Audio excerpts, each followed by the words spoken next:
예, 송은재TV입니다. 오늘 아침에 이준석 국민의힘 대표가 최고위원회의에서 그동안 당내에 있었던 자신의 그 불공정 논란에 대해서 진정성을 갖고 사과한다 라고 얘기를 하면서 앞으로 경선 관리에 있어서 공정한 경선이 되도록 최대한 노력하겠다. 그 다음에 정홍원 전 국무총리를 선거관리위원장으로 임명을 하고 정홍원 전 총리에게 경선에 관련된 모든 전권을 위임하겠다라고 얘기를 했습니다. 최고위원들도 여러 명이 나서서 선거관리위원회에서 모든 문제를 거의 결정하고 가능하면 최고위원회의로 문제가 넘어오지 않았으면 좋겠다. 선거관리위원회 중심으로 경선이 다 치러졌으면 좋겠다. 이런 얘기들을 했습니다. 이에 따라서 이준석 대표로 야기가 됐던 그동안의 경선 불공정성 논란이 이제는 사그라들어야 하는데 오늘은 오히려 당내에서 더 폭발을 했습니다. 그러니까 모든 당내 후보들이, 다른 후보들이 이제 윤석열 후보를 공격하고 나섰습니다. 집중적으로 이준석 대표 체제를 흔들게 하고 있다. 윤석열 후보는 입당을 대선 후보가 되기 위해서 입당을 했느냐, 아니면 당권을 주기 위해서 입당을 했느냐, 갖은 비판이 나오고 있습니다. 그럴 수 있는 것이 지금 2위 후보들, 다른 후보들 입장에서는 1위 후보를 공격해야 하는 입장이고, 이준석이 오늘 최고위원회에서 한 말은 거의 항복 수준이죠. 일단락시키겠다. 이번에 문제가 된 이 불공정, 자신으로 인한 이 불공정 논란은 자신이 완벽하게 사과를 하고 완전히 이제 경선에서는 가능하면 손을 떼겠다. 선관위에 모두 맡기겠다 한 선언이니까 윤석열 후보의 승리 이런 식으로 갈 수가 있으니까 윤석열 후보 측으로서는 사실은 관계가 별로 없는 일이고 공정하게만 해달라라는 것이기 때문에 직접 관계된 것은 아닌데 윤석열 대세론에 이제 도움이 될 수 있다 이렇게 판단이 되니까 다른 모든 후보들이 이제 윤석열 후보를 공격하고 나선 형국이 됐습니다. 이제 이준석 대표의 불공정으로 인한 논란은 일단락이 될 것으로 보입니다. 문제는 몇 가지 과제가 남아 있습니다. 먼저 이준석 대표가 자신의 말처럼 선거관리위원회 정홍원 위원장에게 거의 모두 정권을 맡기고 자신은 완전히 손을 뗄 것이냐, 아니면 지금과 같은 아주 거친 수법으로 좀 아주 졸렬한 수법이었죠. 이런 수법은 더 이상 통하지 않는다라는 걸 아는 만큼 앞으로는 좀 더 교묘하게 자신의 의지를 관철시키기 위해서 언론 플레이라든가 또 겉으로 전혀 드러나지 않는 어떤 의도를 관철시키기 위한 고급된 정치 기술들, 이런 것을 혹시 쓰지는 않을까 하는 우려가 조금은 남아있는 대목입니다. 저렇게 거친 리더십 형태는 사실은 크게 두려운 것은 아니죠.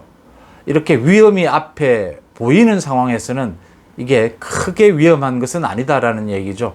눈에 사실은 보이지 않는 교묘한 수법들이 사실은 무서운 것인데, 이준석이 그렇게 교묘하고 지금까지의 경우를 보건대 그렇게 세련된 수법을 쓸 기술은 갖고 있지 않다 이렇게 보입니다.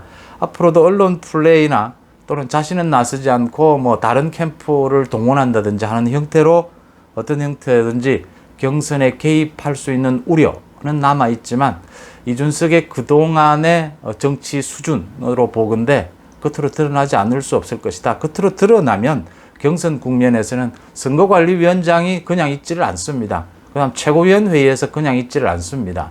그 다음 또 각 후보 측에서도 그냥 있지 않기 때문에 크게 우려할 만한 일은 아닐 것이다 이렇게 보이고, 윤석열 후보 측도 많은 과제를 안게 됐습니다. 크게 보면 두 가지인데, 하나는 캠프 내부의 관리가 제대로 되지 않고 있다 하는 부분입니다. 캠프 내부에 제각각 이야기를 하고 주장을 하고 캠프 지휘부의 결정에 대해서 전혀 지금 소통도 되지 않고, 그래서 지금 선거관리위원장이 임명이 됐는데도 불구하고 당내 다른 후보들에게 더 많은 공격을 받는 그런 빌미를 주고 있다 이런 부분입니다. 또 하나는 앞으로 선거 전략에 있어서 윤석열은 지금 1위 후보니까 당내에 이렇게 너무 얽매이면 안 된다라는 부분이죠. 2위, 3위 후보들은 1위 후보를 공격하는 건 당연한 일입니다. 거기에 일일이 대응할 필요 없이 윤석열 후보는 압도적 정권 교체를 내걸었지 않습니까? 그러니까 당박, 외연 확대, 야권 대통합 이런 부분에 있어서 많은 활약을 해줘야 된다. 그런 의미에서는 정말 굵직굵직한 국정 비전을 제시해야 한다. 뭐 세종시로 국회를 이전하는 문제라든지 전국을 균형 발전시키는 문제라든지 지금은 언론 악법, 언론 중재법이 지금 문제가 돼 있어서 거기에 매달리는 건 좋고요. 이 언론 문제, 검찰, 사법, 문재인 정권이 저질러 놓은 이 각종 악법들, 공수처 이런 부분들을 어떻게 개선하겠다. 어떻게 되돌려 놓겠다. 제자리로. 이런 굵직굵직한 국정의 비전을 제시하는 것이 필요하고 또 하나 숙제를 가진 것은 이준석의 리더십이 크게 상처를 입으면서 20대, 30대의 정치 참여, 정치 지지를 이끌어내는 부분도 이제는 대선 후보들이 짊어져야 될 몫이 되었다. 물론 앞으로 이준석도 대표 체제와 협력 관계를 이루면서 일정 부분 서로 도와주는 부분이 생기겠지만 20대, 30대 청년들의 지지를 이끌어내는 부분, 이거 굉장히 중요한 부분이니까 정권 교체를 위해서 이 부분도 많은 대선 후보들, 특히 윤석열 후보가 안고 가야 될 과제로 남게 됐다 이렇게 보입니다. 그 다음 다른 국민의힘의 다른 많은 대선 후보들이 윤석열 캠프에 대해서 집중적인 공격을 하고 있습니다. 당대표 흔들기, 그 다음 뭐 당권을 장악하려 하느냐 이런 식의 공격을 하고 있는 부분에 대해서 윤석열 후보 자신도 어제 기자들을 만나서 그 소위 윤석열 캠프에서 비대위를 꿈꾼다, 비대위를 기획한다라는 부분은 얼토당토하는 이야기다라는 이야기로 부인을 했고 윤석열 캠프의 대변인도 가짜뉴스나 황당무계한 허위보도, 허위 추측으로 윤석열 후보를 공격하려 하지 마라. 이준석 대표 체제를 흔들려고 한 적도 없고 앞으로 같이 손잡고 정권 교체에 나서야 한다 이런 의견을 밝혔습니다. 선거 캠프에 보면 특보라는 것 이번에 문제가 되기도 했는데 특보는 많아지면 수천 명까지 됩니다. 특보 중에는 그 후보를 한번 만나지 못한 사람들도 있습니다.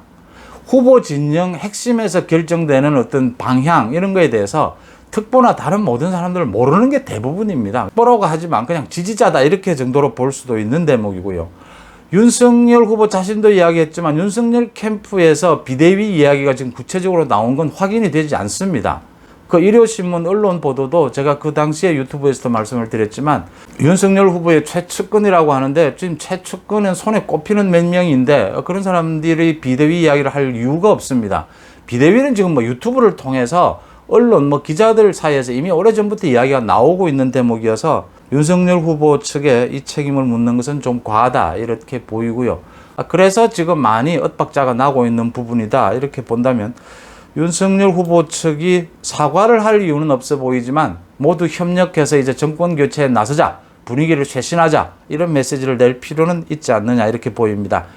또 하나 국민의힘에 오늘 논란이 된 것은 김재원 최고위원입니다. 김재원 최고위원이 한 유튜브 방송에 나가서 홍준표 후보에 대해서 당선 가능성이 별로다. 홍준표 후보가 만약에 국민의힘의 후보로 된다면 큰일 난다.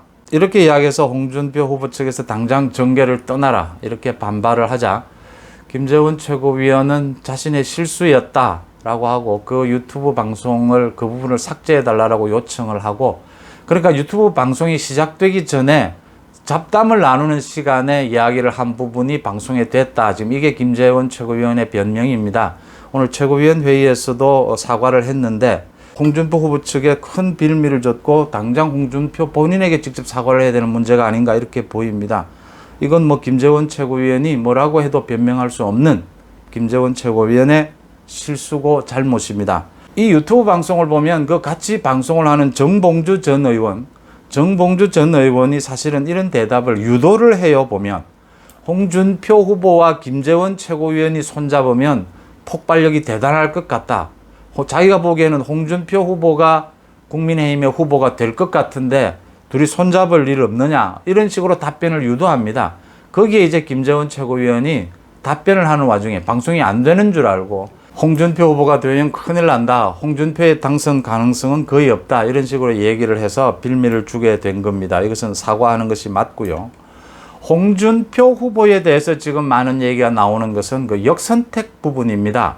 그러니까 민주당의 지지자들이 윤석열이 미우니까 홍준표를 지지한다라는 게 지금 뭐 여러 가지 여론조사에서 나오고 있는 대목입니다.